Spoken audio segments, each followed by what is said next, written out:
Berbeda dengan Polda Jawa Barat, saat ini yang enggan mengaku salah permintaan maaf atas nasib PG Setiawan justru dilayangkan mantan Kapolda Jawa Barat 2016-2017, Irjen Purnawirawan Anton Carlyan. Ia sampai mengaku akan bertanggung jawab meski saat itu dirinya tak ikut menangani kasus tersebut. Dijelaskan Anton Carlyan, dirinya pada tahun 2016 itu tidak menangani secara langsung kasus Vina Cirebon. Anton menjabat sebagai Kapolda pada Desember 2016, sedangkan kasusnya terjadi pada 31 Agustus 2016. Namun dirinya tetap merasa bertanggung jawab lantaran tahapan pelimpahan berkas P21 terhadap 8 terpidana terjadi di tanggal 23 Desember. Artinya ketika itu Anton sudah menjabat.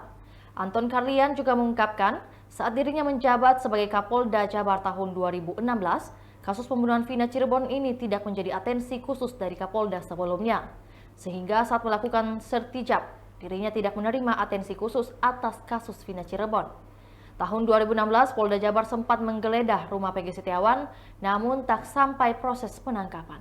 Itulah tadi berita hot news kita pada hari ini. Saksikan berita hot news lainnya hanya di kanal YouTube dan Facebook Tribun Timur. Download Tribun X sekarang, menghadirkan lokal menjadi Indonesia.